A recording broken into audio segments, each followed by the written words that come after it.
Hey, how's it going, everybody? I hope you all have been having an amazing week so far. I know that mine has been pretty hectic. It's been a few days since I came on here. Things have just been insanely busy for me over the last week. So much going on, but I kind of want to jump right into concert I went to last week with my buddy Dustin. We went to see a concert in Houston called. It was the headliner was a band called In This Moment, and the co-headliner is a band called Black Veil Brides, and then like the special guest is a band called Dead. So anyway, rock concert. It's my kind of music. It's what I like. It's what I enjoy. So. Dustin and I frequent concert goers together, and so we went out there, and we had such a good fucking time. I had actually purchased tickets, not on the main floor, but in the balcony, like dead center of the balcony facing the stage, and we didn't even really use them. Like, we sat up there for maybe 20, 30 minutes, like maybe through a couple songs. And we went downstairs. We spent the whole time down on the floor, just down there having a good time, fucking with people, talking to people, just really, just vibing with the music and jamming, having a really good time. But it was very startling that, now granted, we're at a rock concert, and so we figured we're going to talk to people, and there was people that they had no idea what a mosh pit was. Now, this kind of concert, maybe I wouldn't expect it. It is rock music, but I maybe wouldn't expect the mosh pit. But there were so many people that had no idea what it was, and it was younger people. And it was this aha moment of, fuck, we're old. And we're just standing there, just like, I literally looked at somebody and I said, you don't know what a mosh pit is? And he's like, no. He's like, what is that? So he was 20 years old, and I guess I was very surprised by it. It was kind of bothersome, but anyway, had a really, really good time. A lot of you guys probably saw the videos that I put up online of Dustin and I afterwards. We were leaving. They don't sell food in there, and I hadn't had dinner. And so as we're leaving, there's a guy. We left early. I didn't want. I'll be honest. Ended up not staying for more than like 2 songs for the headliner. That's actually who I bought the tickets for. But I'll be honest, was very disappointed with the show. Like, part of going to see live music is that you can see that they're singing and that they're engaging with the crowd and everything. And the first 2 bands really did that. I mean, they're rock bands, and they're just fucking just jamming. They're so good. But then the headliners In This Moment, it's great music, but it was like all theatric, and you couldn't tell that she's actually singing. Like, the stage was dark.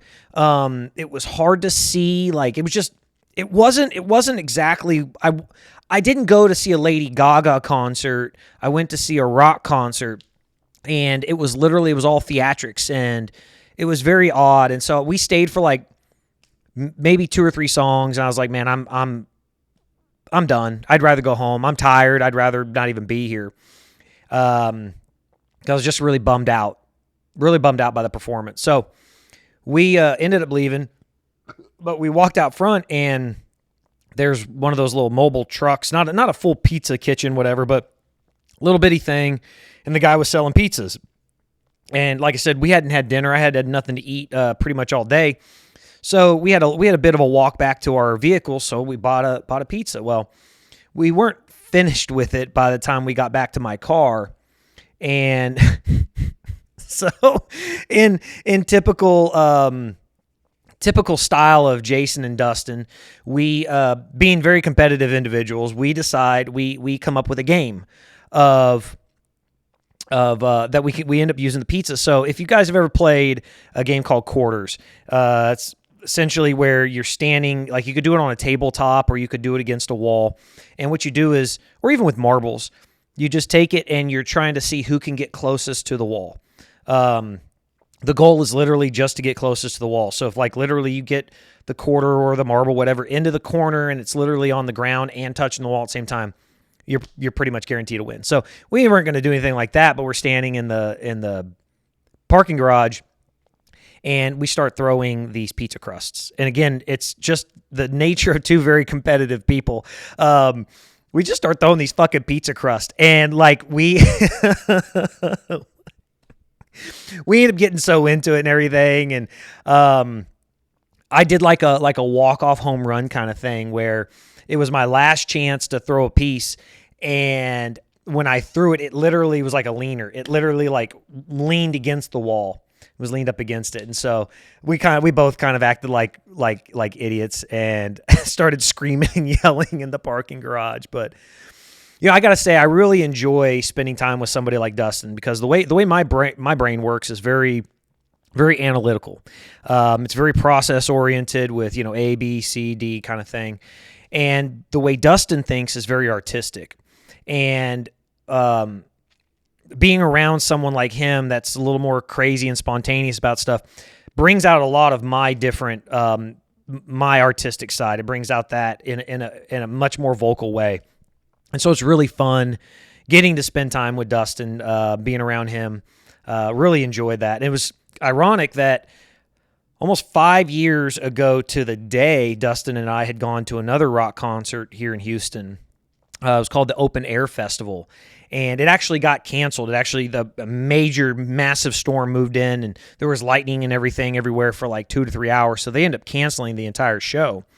And of course, we've been to many of concert, since then together, but it was just funny that it was almost 5 years to the day that we went. So that was pretty fun.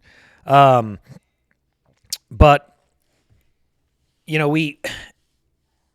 we don't get to spend as much time together as we like. Dustin's really busy. He's got a lot going on. He's got his business going on, and of course, I've got all my stuff going on. And Dustin's just one of those guys. He's just one of my oldest friends, and I really appreciate getting to spend time with him. I just wish we got to spend more together. But that's just the nature of getting older, So anyway, This for me, like I said, this week has just been insane. So much work, so much going on. Add on top of that, my girlfriend was moving, and of course, I've got trucks and trailers and things like that. So I'm helping her, and we're going and picking up stuff, and moving it around in my truck and the trailers and everything. And it just ended up having literally no weekend whatsoever. Just stayed really super busy, so that was fun. And then, of course, these past couple days this week have just been fucking insane. But yeah, like yesterday started off, I literally got a notification on my phone that somebody had charged on my American Express like almost $400 at some place in Las Vegas. And I haven't been to Vegas in years. Actually going to be going in November. But yeah, I woke up yesterday morning and just got a notification saying there was a pending charge for like $400 at some place in Las Vegas. And called American Express. That's how it started my day yesterday, but ended up getting it all taken away. So I was talking to somebody last night. Well, not somebody. I was talking to my girlfriend last night. And we were telling stories about our childhood. And one of the greatest things about being a boy, I venture to say one of the greatest, like the greatest thing about being a boy is that you can literally pee wherever you want. Like, you can just go wherever you'd like. And when I was younger, I would always walk out the front door of the house. I was born in Phoenix, Arizona, and we lived in like this. it was like this idyllic kind of like white picket fence kind of neighborhood. It's like by any standards today, it'd be considered like an upscale neighborhood.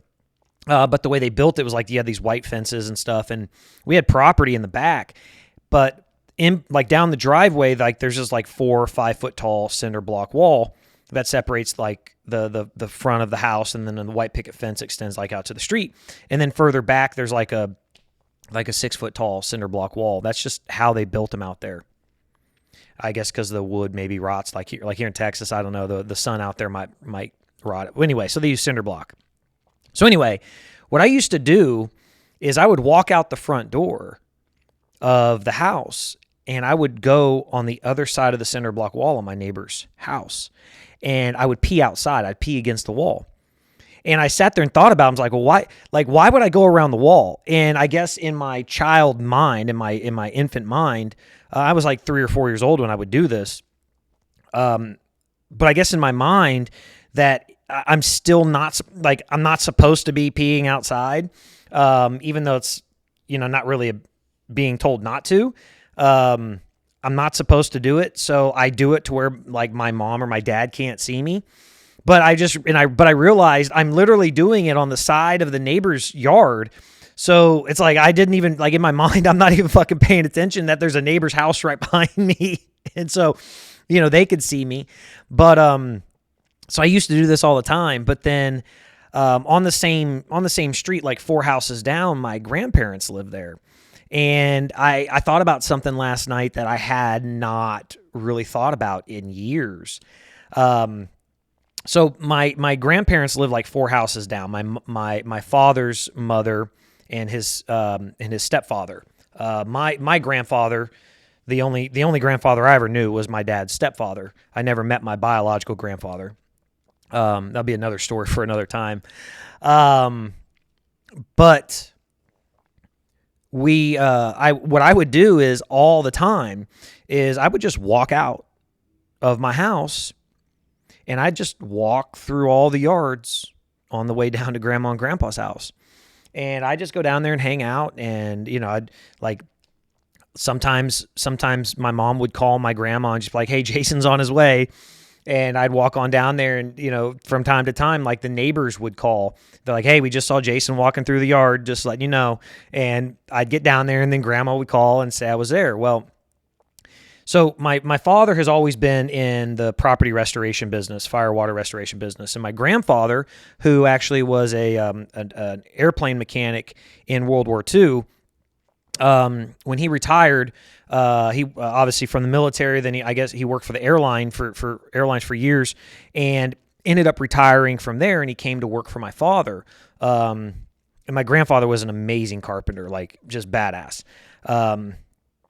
So anyway, my grandfather worked for my dad for years, and I guess out there, like graffiti was a big thing because everything was, I guess, concrete and cinder block, whatever. So like graffiti was huge out in Phoenix, and my father, he would get these graffiti removal jobs all the time from insurance companies. And so at some point he bought a sandblasting truck. Now, I guess this is kind of like where my obsession with like big trucks and trailers and stuff came from, why I have it to this day and why I buy so many of them. But I remember that my father had bought this truck, and he had it parked down in my grandfather's driveway. And it's a big truck. It's like the front end of an 18-wheeler with a large flatbed on it, with kind of like a crane and a big hose and a massive generator and a pump and all this stuff on it. And then further in the back was like this box, and I'd say it was like 8 foot by 8 foot by like 6 foot deep box. And that's actually what the sand would go in, and it would get sucked out of there, go through the pump and everything, and would get sprayed at the wall in the sandblasting to remove graffiti off walls. So one day my parents couldn't find me.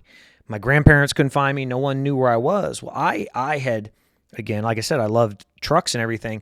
I had gone down to my grandparents' house with one of my Tonka trucks, and I'd climbed up inside. Again, I'm like 4 years old, somewhere around there. And I climb up inside of this bin like it's a fucking sandbox. And I've got my Tonka truck in there, and I'm just hanging out, having a good old time. And they're all out looking for me. They have no idea where the fuck I went. And all of a sudden, they're outside. And they're like, Jason, where, and I start screaming back, I'm here, I'm in here. And they come and find me, and I'm inside this fucking, I'm inside this big bin playing with it like it's a sandbox. And I tell you what, I hadn't thought about that truck, but I can describe it to you to this day. Again, it's not like it's very difficult because trucks like this exist to this day, but it was just this large white truck, right, single cab truck. I be honest, I probably couldn't tell you if it was like a GMC or a Ford or a Caterpillar or something like that. I wouldn't be able to tell you that, but I just remember it was a big white 18-wheeler style front end truck. And the way everything was, and I had literally climbed up, like, again, it already sits like the deck of the bed probably sat about, I'd say probably 4 feet off the ground, and then the bin on top of it was 6 feet tall. So I'm literally climbing 10 feet in the air with my fucking truck in my hand, my Tonka truck, to get up inside this bin. And I was just thinking about that. Thinking about that shit was fucking hilarious. I tell you what was a really weird thing growing up in Arizona was we had these little canals, and it floods out there very easily. So I understand why we had them. But you got your regular ditches in front of your houses and stuff, but in the backyard we had these. It was like a concrete kind of canal that ran through pretty much everybody's backyards. For drainage and everything, but they also used it for flood control.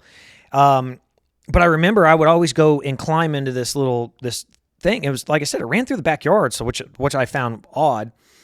But I remember so vividly that I could go in there, and after the water had drained away, there would be seashells in there. And I remember thinking that this was just the coolest and most odd fucking thing in the world, that I would find seashells in there. I just thought that was awesome. Thought that was always so cool to see that. And then something I don't think I've ever been able to get an answer to, but I do remember it, is we could go out at night, and for some reason I remember my father telling me it was like UFOs or some shit, but there were some nights we could go outside, and they're not spotlights. They weren't like those big, like, huge lights you see, for, event openings, or like the one for the bat, the bat signal. It wasn't like that, because usually you could see the beam and stuff, but we would look up and you would see these lights moving all around the skies and everything. So that always tripped me out. That always really tripped me out. But I remember it vividly. So that was always really odd. But yeah, my parents would always do this. They would do amazing, and we're getting to October. My parents would always do these amazing haunted houses.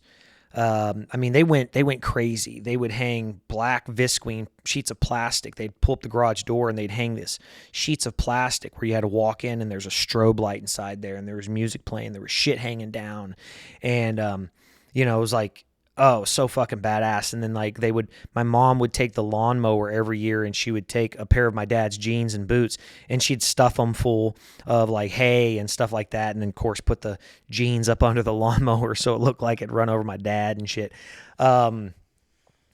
Which I guess, something to think about is might be a good reason why my mind is where I get thinking about something like that, was when up till the time I was about 4, we owned a cabin. My parents owned a cabin up in the mountains, and it bordered a national forest.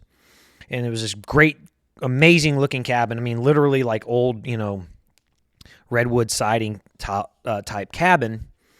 and it was just known for fucking us up.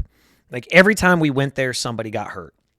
And we only had like a couple neighbors up there on the mountain, and we would go up there like every other weekend to just hang out, especially in the winter. It was pretty badass. But I remember there was this one time, like I said, we were constantly getting hurt.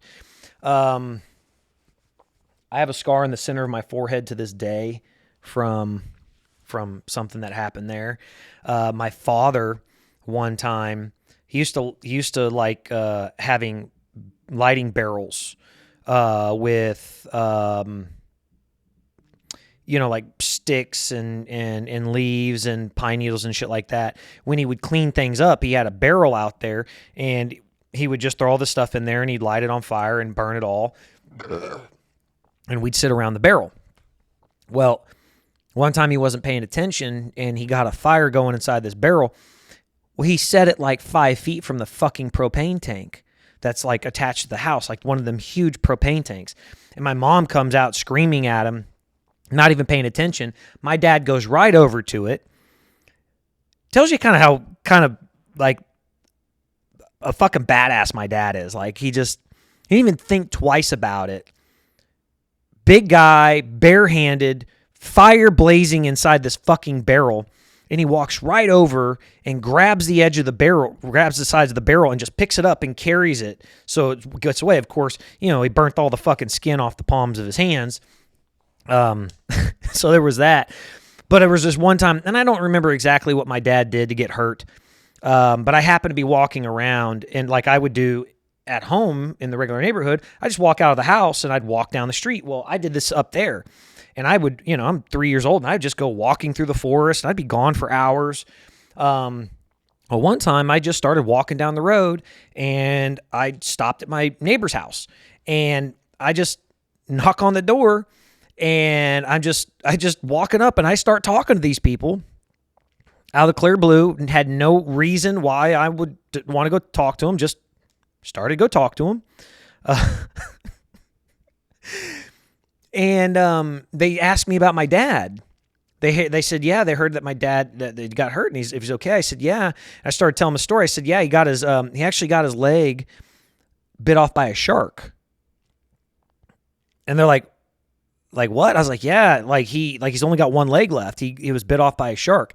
And apparently, I guess, apparently I had just watched Jaws or some shit.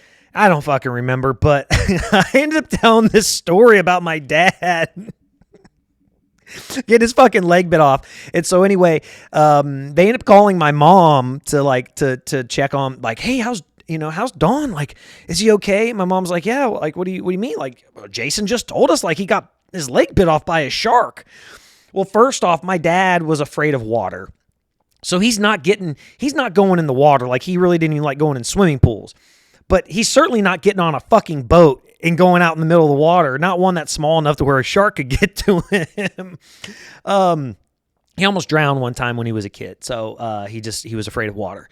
But yeah, I told this story apparently about my dad getting his fucking leg bit off by a shark. And I don't know, it just shit happened from there. But like one time my grandpa, we were up there, there's cactus everywhere. My grandpa stepped on a large cactus and it went all the way through the bottom of his boot, straight through his foot. Did that. My brother, yeah, you guys don't hear me talk about him very much. I have a brother who's 11 years older than me. Not a huge fan of his for multiple reasons. But we went walking around one time, and we were walking down the fence line of the National Forest. Like I said, our cabin and our property was along the fence line of this the property line of the National Forest, and we were probably several hundred yards back, and there's this creek, and I look at my brother. Like I said, he's 11 years older than me. I'm 3 years old, and he's 14 years old, and I'm like, hey, let's go down to that creek, and I want to go climb on those rocks. And he's like, okay. So we're walking. I'm just kind of trotting along next to him. my fat little self when I was a baby. And all of a sudden, my brother stops me and he's like, those rocks are moving. And sure as shit, they were fucking bears. That had you couldn't see them. They had their backs to us, and they were just kind of fucking sitting there. But there was 3 massive fucking bears that had come off of the property on the national forest and come over, and they'd crossed the fence line apparently onto our side, and they're over there. And I remember my brother picking me up, and he just started running with me. He just literally held me like a sack of potatoes under his left arm, and he just started running with me. And when we got back, my mom, she's freaking out because she's looking at me, and I'm fucking bleeding everywhere. And while my brother was running with me, he wasn't paying attention. The fence line between our property and the national forest was fucking barbed wire. So when my brother's running with me, and I didn't, I wasn't paying attention, but when he's running with me, he's fucking hitting me along the barbed wire the entire goddamn time. So we get back to the fucking house, and I'm fucking bleeding all over the place. I got cuts and scrapes and scratches all down like the whole left side of my face and my arms and my chest and everything just from getting smacked with the barbed wire. So anyway, this cabin, it was just like, something was always happening. Shit was always happening. Like I said, I got a scar right in the center of my forehead from being out there.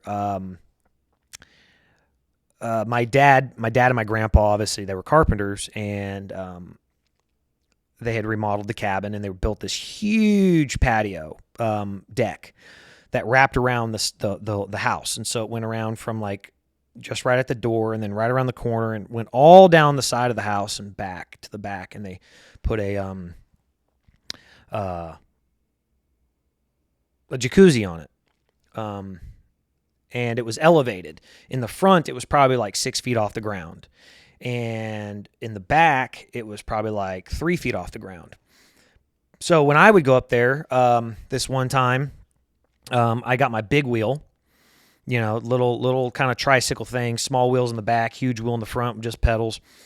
And I'm riding back and forth, and it's just, and my mom, she tells me, because, she could hear it. I remember vividly what occurred, but I'm just riding back and forth on this patio, and she knew everything was fine because she just hear this da-da-da-da-da-da, da-da-da-da-da-da, da-da-da-da-da. It's long, big, long patio.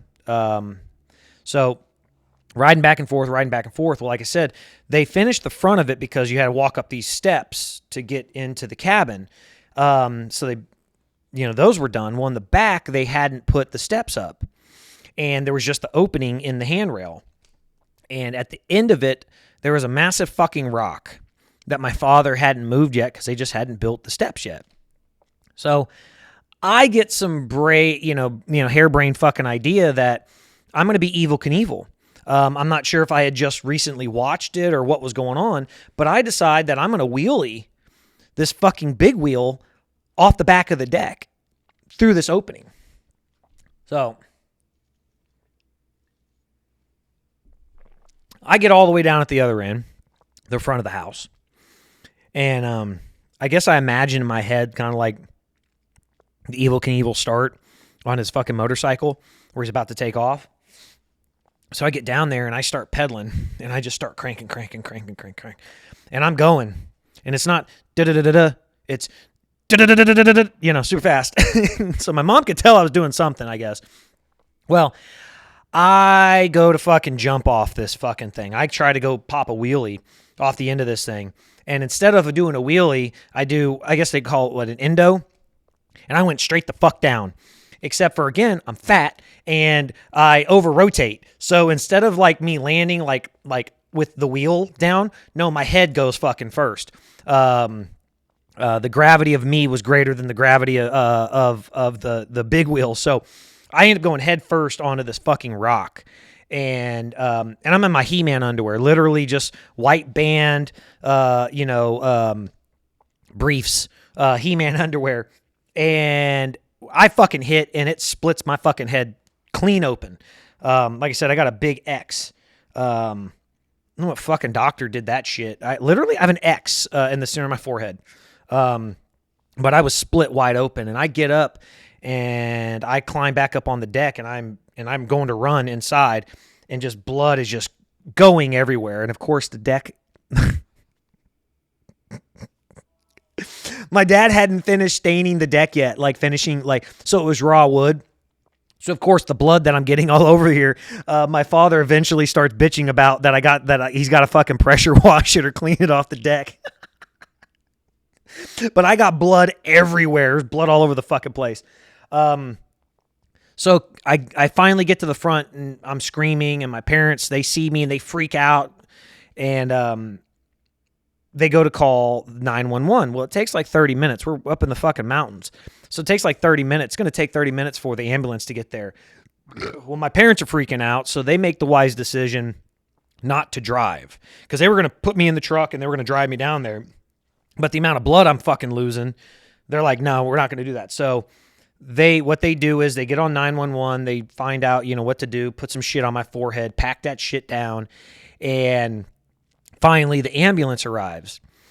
And they've got me when the ambulance finally gets there, the EMTs finally get there, I'm laying on the counter, and everybody's looking, they can just hear me, my mom and dad, they're just like, I keep saying I'm going to die. I'm going to die. I just keep repeating that over and over and over again. And like, everybody's like, no, you're going to be okay. It's just, it's a fracture, yeah, I split my fucking skull open, my shit's bleeding everywhere. Anyway, what I was doing, they had me on the counter over by the sink, and I'm looking across the kitchen, and there is one of those old toasters there. It's like an old silver toaster. And I'm looking at my reflection in the fucking toaster, seeing blood and shit all over the fucking place. And apparently they didn't realize that I was doing this. I'm just looking at myself. I'm going to die. I'm going to die. And I just kept saying it over and over again. So they finally realized what was going on, and they ended up moving the fucking toaster and everything. But that cabin was a fucking mess. We would do shit. My dad and my grandpa built they built us a fort. And I'm not talking about like some fucking, little bullshit little thing. They built like a 3-story fucking fort where there was like a ladder that could go up the outside all the way to like, it made out of plywood and 2x4s and everything. And so it was like, it had 2 layers. It was two levels inside, and then it had like a deck on the third level and everything. It was called Fort Brat. My brother named that after my sister and I, because we were to him, we were the brats. He was 11 years old, like I said, 11 years older than me and 9 years older than her, and we were brats. We were the little brats. So we called the place Fort Brat, and we got to paint it. My dad and my grandpa went and bought a whole bunch of green and black spray paint, and we ended up painting it, getting to use as spray paint and painting the whole thing, like camouflage. Basically it was a fucking deer blind on steroids, but it started on the ground, and we got in there and would play around. So that was pretty fun. But yeah, I remember the cabin, and then, oh God, probably about 20 years ago, we went to Arizona to go visit some family, and we tried driving up there, but we'd rented a car. And of course it was, my parents had gotten so used to living in Texas that they hadn't driven in snow in forever. And so they didn't want to try to go up the mountain in this car.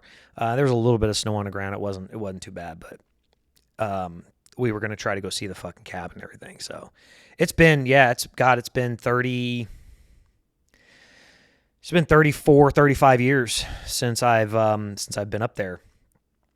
But that'd be fun. That'd be really fun one day to get up there and go see it. So might go out there. Like I said, I'm going out to Vegas in November. So maybe sometime go out to Phoenix. Go check that out. But anyway, I completely forget what fucking got me on that tangent about that. I guess I was just remembering something about, I was talking to my girlfriend last night about the truck and everything. Yeah, and it's weird. It is weird to this day. I'm obsessed with like big equipment, tractors, and I guess it's a boy thing, but just growing up with it, I always had that kind of stuff around, and so I'm obsessed with heavy machinery and things like that. And so to this day, have have a few 18-wheelers and dump trucks and stuff like that. So got a lot of really cool shit. Anyway, but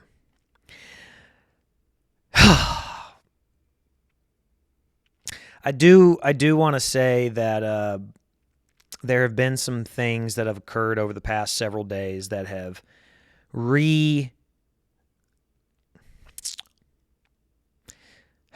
re-emphasized my gratitude. And I guess really maybe proven to me the changes that I've implemented in my life and how they've become effective and things like that, because I really do look at the world differently today, and I really am very grateful for so much. It's kind of hard. It's hard to imagine, hard to explain, but man, I am so fucking grateful. And when I talk to everybody, and please, I hope you guys have listened to this point. Every day you should show gratitude for something. And like I said, don't not just saying thank you and not just expressing verbally, but actually doing something for other people. I was, like I said, on Friday, Saturday, Sunday, I was helping my girlfriend move, and I get home from the gym, and my neighbor, who had just gotten home from a vacation, I'd been watching over their house for a couple days and getting their mail and everything, a week, and he needed a cooler moved, and I'm like, of course, absolutely, of course, whatever. And I text my girlfriend. I come back inside and I said, hey, I was moving this cooler. When you called, sorry, I'm gonna get in the shower. And she says, no problem. She says, I know you're probably tired of moving stuff. And the only thing that came to my mind was, I actually enjoy helping people. I actually enjoy doing that kind of stuff. Because I think in a way it's a little atonement, if you will, for maybe any past transgressions, just literally just helping anybody in any way possible without the expectation of receiving something in return. Literally feel like maybe it's a little bit of atonement. And like I was, and I told her, I said, maybe earning a few points back with God. Maybe for anything I've ever done in my life, I'm going to get some points back. By maybe, trying to be this way. And I think about it, I think about this from this perspective. My father was an extremely generous individual. And he was so generous to the point that a lot of people took advantage of him. And I'm not generous in the same way that he was. But I am generous, and I think about that, and I'm like, okay, well, I guess this is the things I do. Physically, my father couldn't physically help people move, and so I do it all the time. Whatever, anytime anybody ever asks, I always jump at the opportunity to help them. So it's not just hey, giving money kind of thing. It's I can lend my physical body if necessary, and. And I thought about it, and I've been asked this before. It's like, do you, maybe trying to earn your way, back into God's graces. And I said, I was asked this before. I said, no, I don't really think that's going to be possible. I think I'd have to do a whole lot more than what I'm doing to earn the full grace of God back. But if He looked kindly upon my family and friends for my efforts, that would be good enough for me. If if God would watch over my children and my family and my mom and my dad and my friends, watch over my family for any good deeds that I've done, that would be good enough for me. And so I say that to everybody. I say that, be grateful, show some gratitude, help people, because it's not just about that. You just don't know what they're going through. You don't really know. I try to think about this kind of stuff when I'm driving down the road. Someone's come speeding by or whatever. Your first reaction is, hey, look at that asshole, whatever. Reality is, I've done it before. I've gone speeding down the road when I was rushing, like 2000 when my grandma was dying. I was in Dallas, and I had to rush to the airport to get on a plane, and I was driving like a fucking maniac, like an asshole, running red lights and everything. And I know there's people probably looking at me thinking, man, look at that asshole. And in the reality is, I'm rushing to get to the airport so I can get on a plane, get back to Houston just in time for my grandma to pass away. So I think about that today, is like, you don't know what anybody's going through. Sure shit, there's plenty of people out there that are just being assholes. But if you try to look at the world from the perspective of, you really just don't know what they're going through, and you, I guess, maybe want to hope that the reason they're behaving that way is ultimately for something purposeful. So, I've tried to change my outlook on things, and I try to look at stuff differently. And I think a lot of that starts with really, truly being grateful. And like I said, just over the past few days, some things have occurred that I just reaffirms my gratitude of a lot of stuff. And, and so I really hope that, and I'll say this, you guys will probably get tired of me talking about it, but I really hope you guys do. I wish the best for everybody. I hope that everybody has an amazing day. And thank you so much to everybody who's just always so awesome. All you guys are so awesome. So many.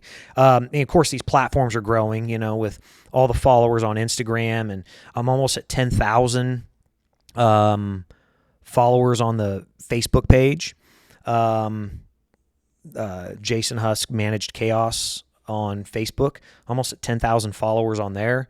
16,000 followers on Instagram, about to hit 600 subscribers on YouTube.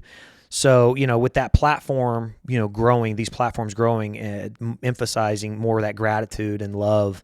Because believe me, I got plenty I could say. I got a bunch of other stuff that, could be about being angry and all the other stuff. There's plenty of stories for all that shit. But I just say it, try to say it a lot. And I think maybe it reaffirms it to me, maybe makes me, maybe live it a little bit more, believe it. Just be grateful. Just be fucking grateful. So I want to say that all the time to you guys. Thank y'all so much. I appreciate everything y'all do for me. I really do. And I'm grateful for you all.